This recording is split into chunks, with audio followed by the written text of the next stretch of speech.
So, welcome to the Goon Squad Sports Radio Show podcast, First 40. I am Puma, along with Black Thor and Ice Water.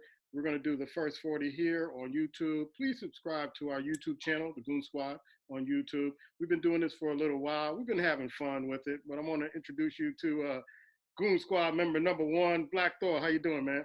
You know, man, I'm always doing well, man. Happy to be here. How you feeling? Great, man. Great. You had a good week last week. Went 10-4. Everybody else went 9-5. But yeah, you had a good week last week. And I might have been better than that. Like I told the fans last week, we got to start paying attention to the numbers. I had to go back over and check fabricate some things out just to make sure, because like I said, this time of year when things get a little fishy. Yeah, you don't have to do that because Papa's doing that for you. He's on me all the time. I thought you were gonna do it right after the game. Send the results right after the game. I fell asleep, Papa. I fell asleep. Oh. All right, let's get to the topics, man, and let's get to the eye test with the NFL, man. What kind of stood out for you in the eye test? You know, I remember Belichick said something similar to this a few years ago. As you get past week 4, things start to settle down a little bit. Teams start to kind of really take their foothold and kind of their identity start to come across. And I think that's happened with Green Bay, man. I think Green Bay is starting to learn this offense. They realize they can rely on these running backs a little bit. Yeah. That defense is coming around, and they put a hurting. I say hurting on your Raiders, man. They did the thing to the Raiders. I was disappointed with the Texans. I picked them to win.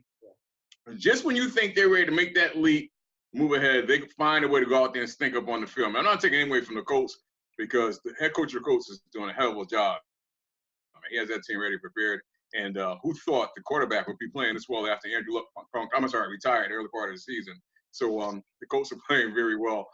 I got to give props to Arizona, man. Arizona basically came into Giants Stadium, and this quarterback is starting to grow each and every week with more confidence. The offense is starting to kind of simmer down a little bit. And of course, man, I'm gonna tip my hat to the Cowboys because they put a smackdown. I know Ice is gonna be happy with that. They put a smackdown on the Philadelphia Eagles on Sunday night, man. That wasn't even that. I don't know what's going on with the Eagles. I really can't say. But I'm gonna leave it with this because I don't want to cover too much. We'll leave room for two gentlemen coming and add. But I'm sick and tired, and I don't understand why teams keep trading players to the New England Patriots. Atlanta Falcons, why would you trade Sanu to the Patriots? That's the perfect receiver for them. It's like they beat your butt a couple of years ago. Now you have to win another Super Bowl. I don't understand it. Yeah. I don't know what Belichick does to these teams to get them to automatically want to trade with them.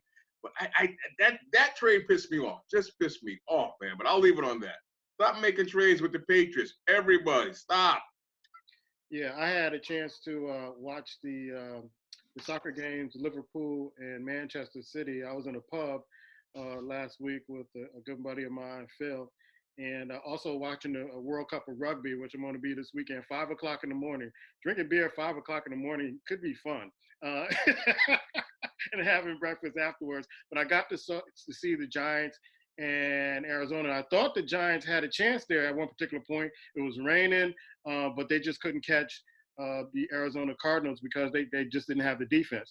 I want to bring into you Goon Squad member number one. They're both number one in my book, so they're both number one. Ice Water, give me your eye test on the NFL. Good afternoon, good evening, all of that. Sorry I'm late. Anyway, but working on those picks. Oh, okay. You're probably right, Black Thor. This is probably the first year that you can actually come at me this way because I've never trailed like this so far, this long. Not this long, not this much. Anyway, but so enjoy. But the NFL, you had to take your hat off to Green Bay. Aaron Rodgers was amazing. I thought the Raiders would step up, but he's doing it with smoke and mirrors. I think he's kind of, when you don't think that he has the wide receivers, he finally finds a way to get it done. And I was quite impressed by that from that standpoint. Also, Colts over at Houston. Colts are really turning into a complete team. And with them playing at home, you had to wonder, like, oh, wow, they're really good at home. And I just thought that Deshaun Watson in Houston would rise to the occasion. But, hey, like I said before, you got to take your hat off and give much credit to Jacoby Brissett. Yeah. He's playing some real good football, and their defense is rising up to the occasion. So that says a lot about them. And I'm not sure if I will be picking against them too much anymore at home because they know how to get it done. The other team that kind of really surprised me a little bit was Arizona. And I knew in my heart, I thought Arizona would win that game, but I was a little nervous. I was thinking about picking them I was a little nervous, so I had to go with the Pack because I'm back real far.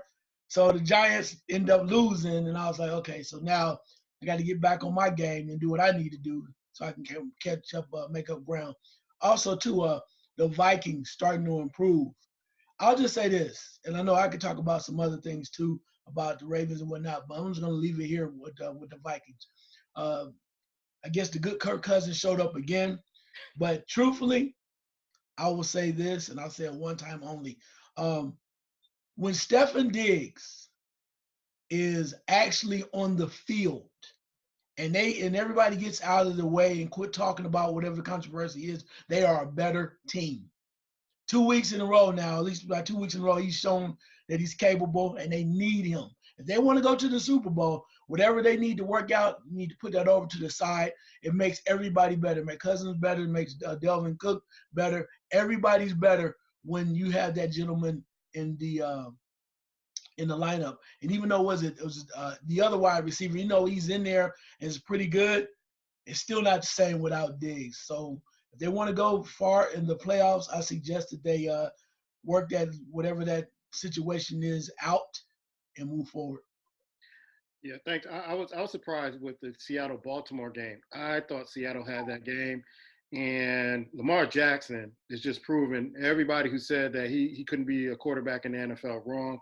This is the second week in a row he threw for over 200 yards and rushed for 100 yards. He's probably leading, or he's on pace of kind of breaking some records, rushing the ball at quarterback. And he was talking about, I guess after the game, they had to change his cleats because they had him in cleats that were too long. The bottom of the cleats were too long. And he said linebackers started catching him, and he said he changed back to his original cleats.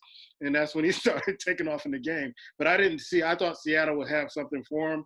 But you could see Pat Carroll sitting there like, that's a phenomenal player over there. They couldn't do anything with him.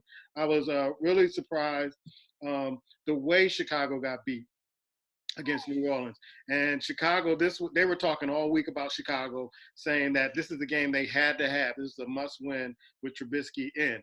And what they were also saying is that that you got a chance, New Orleans quarterback is out, Drew Brees is out, you got the running back out, you got some players, key players that are out. This is a prime time to get a victory, and they didn't care how they got it. But New Orleans was kind of playing with their second team, and they were kind of daring and clowning Chicago. It was one particular after a play of Chicago's running back, number 29. He was talking trash, and one guy was, kind of giving him congratulations, and the other guy was kind of putting his hand over his head, like. I don't know if anybody saw that. But, I mean, they were just clowning them. Yeah. And now they're in a flux with Chicago. They're trying to. There's a GoFundMe page to try to get Trubisky to buy his contract out to get him out of here. And we saw this coming on draft night. Draft night. And I can't believe that it took this long for Chicago fans to figure out they did not have a quarterback at that particular time. Black, you want to respond to the Chicago New Orleans game? Yeah, I did check into that game. Let me thank DirecTV, AT&T, man, because they're giving me the football package for free this year, man. They sent me an email and they said, I like football. We give it to free. I ain't got it for free. You ain't got it for free. I got Somebody working for the NFL. It ain't us. It's going to help me do better with my picks. But I was bouncing it out of games, and I was watching that game, and I was impressed. I got to tip my hat to Sean Payton. What he has done with this team since Drew Brees went down is amazing, man. He does a lot of the times we think of him as a head coach as just X and O's on offense, but he's got this team to play hard, play around Teddy Bridgewater, and they'll play. They can throw it, they can run it, whatever's needed to be to win, they can win. But you're right, it got to the point where they were basically beating Chicago at their own game. Chicago doesn't have much of a running game. They were pounding the ball, just eating up yardage. By the third or fourth quarter, that defense literally gave up. I never could see that in the Chicago Bears defense. They just knew they had no chance to win. They were pushing them all over the field whenever they wanted to. And you could tell they basically took their soul and took their spirit. So it was kind of demoralizing.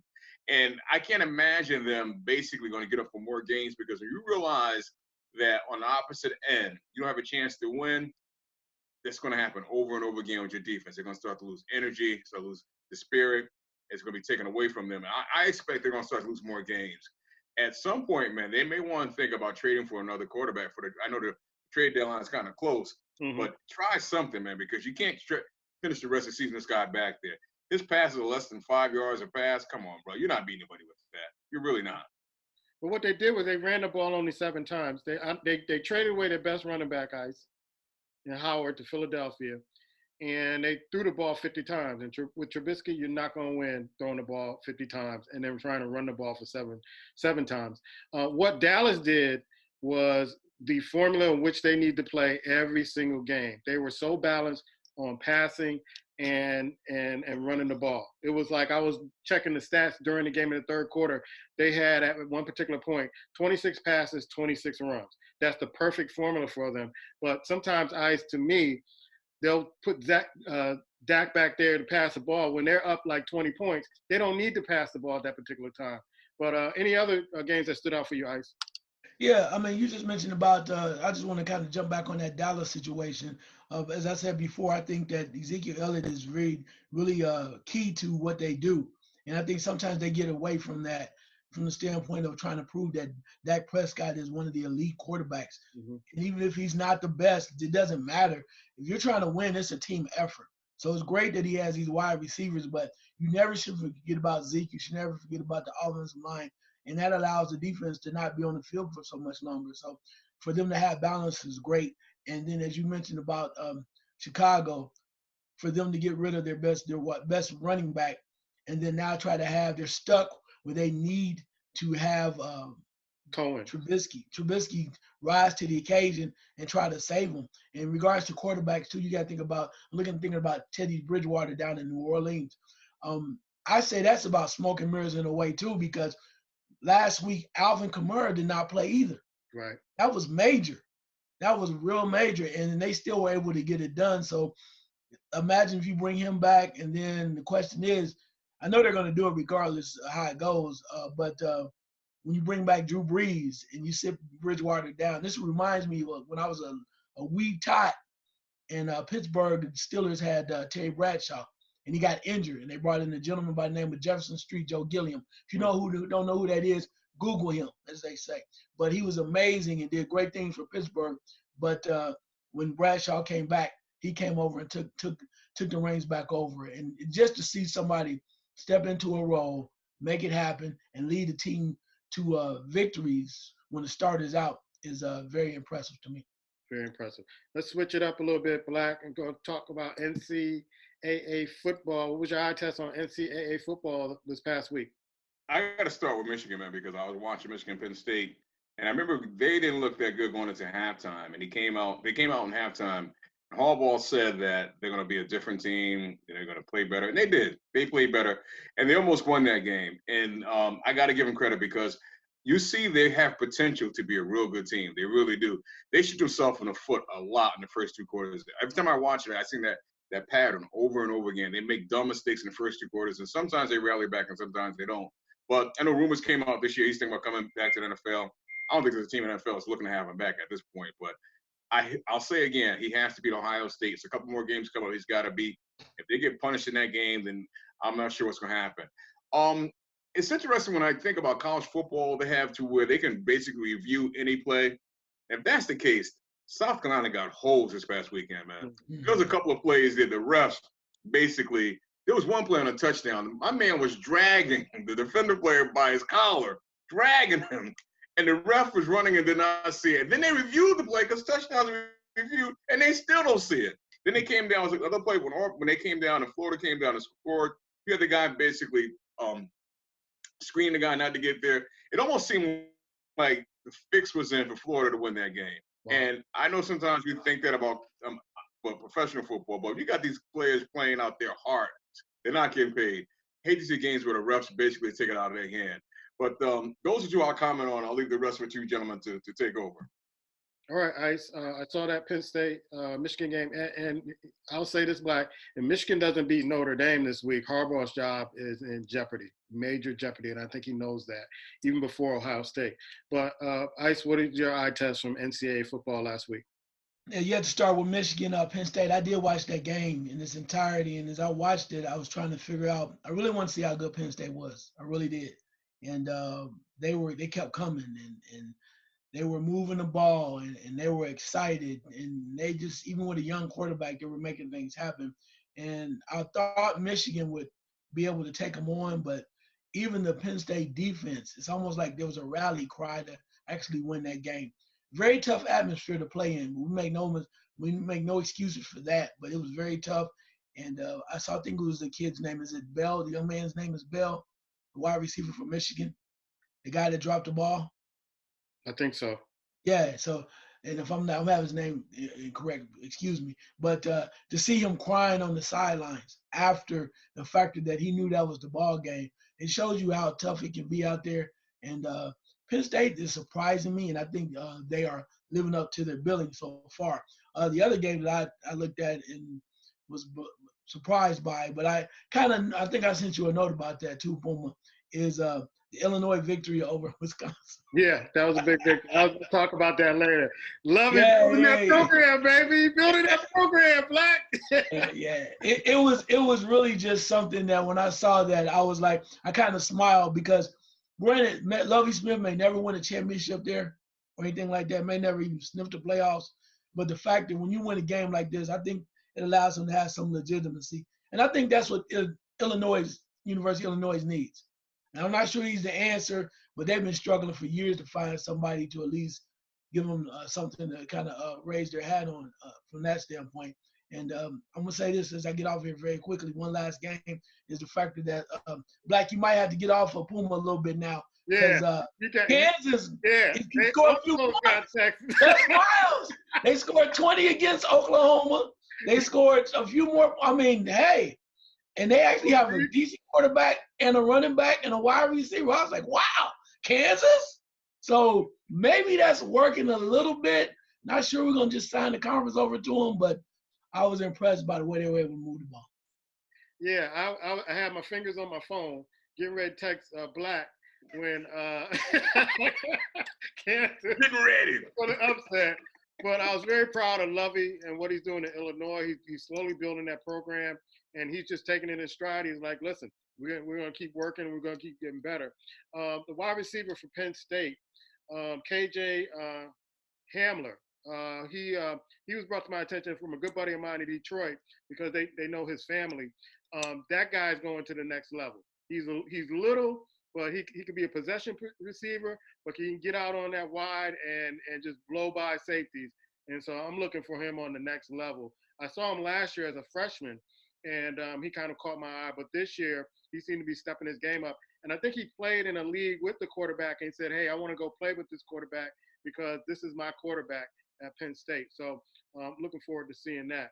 But I know, Black, I don't know if you have any more to say before we go to Major League Baseball in the World Series. One quick note, man. The Chargers every year are a major disappointment. And I feel sorry for the head coach, man. I really do. I feel sorry because I know that game kind of got taken away from him, but realistically, it shouldn't have been that close to where they had to come down and kind of have those chances. And you just wonder, what is up with this franchise? I mean, it just seems like they just can't get out of their own way. But, man, who's coaching them? Whatever happens, it's just like every year they end up in the same position. Now they might win like 8 in a row now, still don't make the playoffs. But I wanted to comment on that before we move on. All right, Ice, you see me with my Yankees hat on, man. I thought the Yankees would be playing in the World Series this year, but the Savages got tamed. They were swinging all outside the strike zone, and they were leaving too many men on base. But everybody, I think, expected the Dodgers and the Yankees to be there because they were kind of like the two best teams coming out of the AL and the NL. But you got a great series going on now with Washington. And, man, you're going to have a lot of apologies if Washington they swept the Cardinals. I didn't see that coming. But they're taking on that Houston pitching and saying, hey, we want this. And Houston has a lot of other issues outside of baseball that they're dealing with. but let's just deal with baseball at this time. What's your eye test on the World Series, sir? Well, first of all, you said the Yankees were eliminated. So let's clarify that. Let's clarify that. Yankees were eliminated. I appreciate your candor and also your loyalty. That's wonderful. I gotta put it up after tonight's show. I gotta put it back in the closet. Right, but you're right. It's a great World Series. Washington is really showing to me, and I said this in the past, that they're living up to their ability and their potential. I'm just saying. They've always had great pitching. Black doing something crazy on his screen. Dusty. I just put the word Dusty up. That's sorry. I mean, that's fine. But why you mentioned Dusty? Dusty might be getting another job. I'm not sure what Philadelphia is going to do. But I mean, from the standpoint of they've had, even before Dusty, they had an opportunity. They had great pitching. They had a nice connection as far as the staff. They had a good team. Yeah, but they never rose to the occasion. So now, this year, it may be their year. They were amazing in the first game. When you think about it, the main thing that really excites me about this, I love pitching in baseball. I love strong pitching because we always talk about the home run balls and whatnot. And then just kind of after a while, it's like, okay, are they really juicing? Are they on steroids? What is going on? So I love to see dominant pitching. And we definitely have it here. Even in game one, we had Max Scherzer really was struggling a little bit for Washington. And the Astros, they caught a little bit. They had a little issue with their ace, Jared Cole. He struggled a little bit. Yeah. And what can you say about the Nationals, particularly 20-year-old Juan Soto? Oh, man. He drove in 3 of their 5 runs, 20 years old. They had no fear. They were ready to go. And it's a great series. Astros kept fighting back. I want to see what happens tonight because you have another great matchup in Steven Strasburg versus Justin Verlander. It's going to be exciting. I'm looking forward to that. This is why I like baseball from the standpoint of playoffs where teams coming at one another, not like the Dodgers. Anyway, but these teams are really battling and going after it. But and when I mentioned about the pitching, the other thing is very impressive. You think about there's maybe 4, maybe 7 top pitchers. I think Washington has 4 on their side. And I just mentioned the 3, 4, along with Zach Greinke for the actual Houston Astros. But you think about all these top 7 pitchers that combined, there's like there's 29. They have 29 All-Star appearances, and then there's like 5 Cy Youngs. Yeah. So you don't usually see that often when in a collective 2 teams coming together like this. So there's a lot of great hitting going on, lot of nerves, and this is what makes it best because we're going to find out who's for real. And then if Washington continues on doing what they're doing, and if this year it'll just added to what's going on with me in football. But I won't make any excuses. I just have to bite the bullet, and they'll just do what they have to do. So I'll move forward, and I'll be the man that I am, because that's who I am. But make it up in March Madness. Make it up in March Madness. It's not. Yeah, well, it's not over yet. Yeah, that's true. That's why I live. And Puma, for your sake, since I'm still way out, I hope you win, because I don't want Black Florida to win that game. That Wilberforce connection, baby. If I gotta concede, guess what? It's all right. I'd rather see a first-time winner than somebody else that has no appreciation for anyone else but them. All I can say, man, I saw the band today and they warmed my song up. Black Dog coming. Black, they was warming up practicing. They went off tune, but they're going to get together another week or 2. That must be the Harvard band, because it sure in the hell wasn't no HBCU. I'll say this to cap off the Major League Baseball report, and we'll be talking about baseball probably in our overtime, is that Washington wins this series. It'll probably be the best baseball story for a long, long time. I know the Cubs was a big story, and they're talking about bringing in one of the former players to be a manager. We'll see if that happens, but this will be one of the best baseball stories because Washington was tied with Detroit, and fought and clawed their way to get to a wild card 1-game playoff, and here they are in the World Series. I'm going to go to you, Black, with your eye test of the NBA. There were 2 games that I saw last night with Toronto and the Pelicans. They were expecting big man to play, but the Pelicans been hiding that he was hurt, and I think he's been hurt since Duke. He didn't fully recover. That's my opinion. And then the Lakers-Clippers, which was an entertaining game. It was playoff atmosphere, and you get a sneak peek on what the NBA season is going to be in LA. They need to be really excited, but let me get your eye test. Really, I'll start the first game, the Pelicans and the Raptors. I was impressed with the Pelicans, man. I was impressed with how they've been coached up, how the team is actually passing the ball, how they're playing.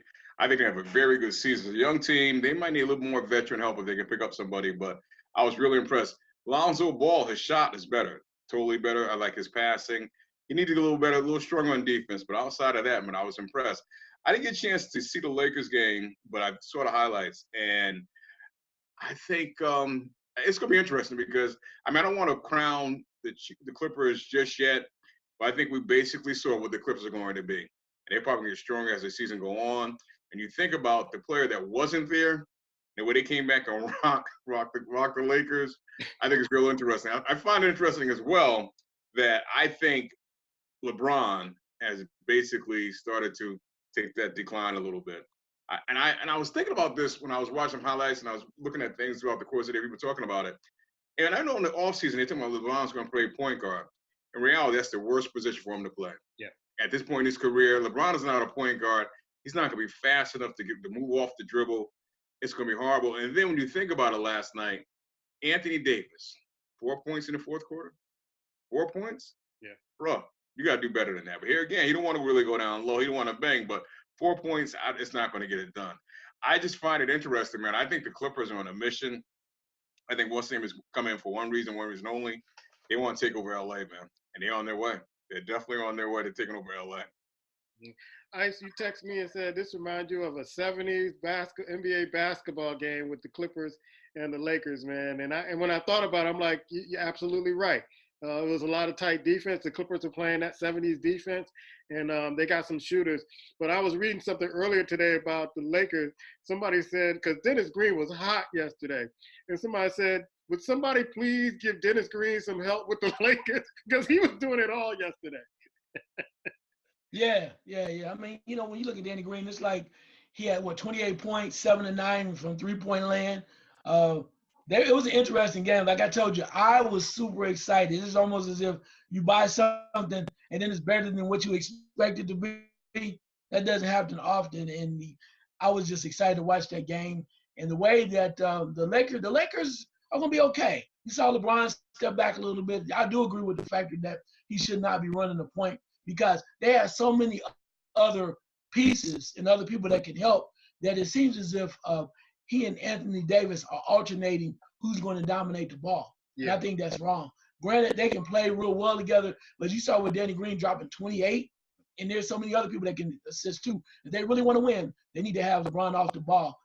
You may not think it should happen because of talent-wise, but I would start Rondo just because he's been to the mountaintop. He knows what it's like, and he knows how to get everybody the ball. And then you play off of the situation as it calls for on the bench. But they're stacked, they're loaded, and the Clippers, I'm telling you, I was trying to tell you this before, the way that they play defense, and now you add Kawhi Leonard.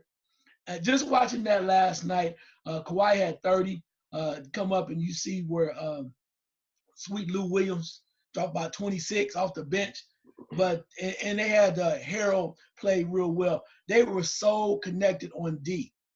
They were pumped up on D, and the D was like their fuel for them on offense. And perhaps one of the most outstanding performances, even though he didn't score a lot of points, was Patrick Beverly. Yeah, he scored 2 points, and he was all up in everybody's jock, playing hard, talking stuff. People were elbowing him. And when I mentioned very quickly about the 70s or 80s type basketball, reason why I said that is because a number of times last night we had one-on-one LeBron James versus Kawhi Leonard. And that's how it used to be back in the day. Yeah. No, well, ticky-tack foul, we're going to double team him. It was like, look, get out the way. Get out of the way. That's how, and it was physical. Nobody was calling fouls. You might look at the ref or whatever, but they were getting after it. They were making it happen putting it down on the business. That's the type of basketball I like. I know it's a little softer now, but for at least one night, maybe only one night only, I was pleasantly surprised by what I saw on the court. Yeah, that LeBron experiment at point guard, it seems like he wants to be Magic Johnson. He can't be Magic Johnson. And he's not that fast anymore. And you got a lot of point guards in the NBA that just faster than him. He's going to get a lot of foul trouble or he's going to get hurt. And he can't push the ball up with those guards, and especially in the Western Conference. Can't do it. But I think the Lakers are going to do it because of LeBron, and they'll suffer the consequences. Anything else on the NBA, Black? It's interesting, man, because China blacked out the games last night, and if you guys are aware of that. Oh, was it? Yeah, they blacked out the games. You know, the NBA is not going to want to tell you that in ESPN because that's money right there, bro. Also, what I found to be interesting, man, there was protesters, of course, at the Staples Center yesterday. They handed out 12,000 T-shirts in support of Hong Kong. Wow. You didn't even think about that for a fact. 12,000, and people weren't walking away. They were handing them out, and people were taking them, going into the game, and living around LA. So I think reality, man, no one's talking about it, but I think it's gonna be a price to pay, man, for this China stuff, bro. We just started at the beginning. Like I said, they blocked out the games. It wasn't shown. China's not backing down. And at some point, the money value is going to kick in. If I'm not mistaken, I'm not saying it's due to this, but the CEO of one of the CEOs of Nike is stepping down. So, Wow. so it goes to tell you that this is going to have some far-reaching tentacles. We're just starting to see the beginning. Wow. Ice, I'm going to ask you if you had anything, but also I want to ask you about Zion Williams. We talked about it. I remember he got hurt at Duke. We talked about it last year and said, he should sit out. I know I said he should sit out. Amen. And, wait for the pros and get healed. He got back in and trying to make that mad rush and March Madness to get that championship. It didn't happen. Then he gets hurt this summer. They set him down for the summer league. Now he's out for 6 to 8 weeks. And they're saying that the type of injury he has, he's not going to be able to do a lot of the stuff that he's been doing with a lot of weight and the way he likes to play, like bouncing around and all that. Your thoughts? Well, first of all, you mentioned about him being hurt at Duke. He probably was still hurt, but I don't think he did it because he was trying to win the championship. That's a cash run, bro. That's a marketing situation where he's trying to handle, in my opinion, his money and his brand. And he got that. He took a major chance with that, but he got that. So he completed that, and everybody loves him now. Now, he will, after the surgery, have to drop some weight. Well, we knew that from the beginning. And even if he didn't do it or if he sat out, who's to say he still wouldn't get hurt? Yeah. We just don't know that. But I still think that he's going to have to drop the weight, do what he can, and it's a business. You take chances. Some people were talking about Kevin Durant when he decided to play. Ain't no way how I would have done that. Okay, well, these athletes know what the situation is. They're not clueless on it, and they make decisions, and they get paid handsomely for that. And very quickly about the China situation, I think you damn need to do damn if you don't. If you say, oh yeah, I'm with China, great. People from Hong Kong are going to be pissed off because you're not recognizing human rights. Then if you go against China, they pissed off. They're not going to show the games. What are you going to do? Wait, seriously, which one are you on? If you go one way, they're going to come at you. So you just stay neutral and don't say anything. So it'll be interesting to see what happens with China down the road. But I know Black Thor is talking about they're going to take that money, but I'm still telling you, there's some fire sticks firing up over there in China. Somebody watching that damn game. I don't know how. If I can watch some certain type of wrestling invitationals from my living room, I know somebody's making it happen. And I'd like to thank the people in China for putting on those movies on those fire sticks. I can't read the subtitles, but thank you very much. So what? You protesting Hong Kong now? Yeah, I protested. I'm with the people of Hong Kong, baby. I'm with the people. Now, which one? You just said, man, thank you, China. Government, but I'm pro Hong Kong, man. Okay. Look, hey, Black Thor sounds a little fishy to me over there. You don't know which way it comes. Oh yeah, I know which way I'm on. I know which way I'm on. Black. Zion Williams. Maybe the Knicks lucked out. Maybe this is another. Wow. Did you just say that? Yeah. I would hate to go that far, but you might have a point, man. Because oh my God. I don't know when this happened, but I was definitely on the model that once that sneaker law, he shouldn't have played anymore.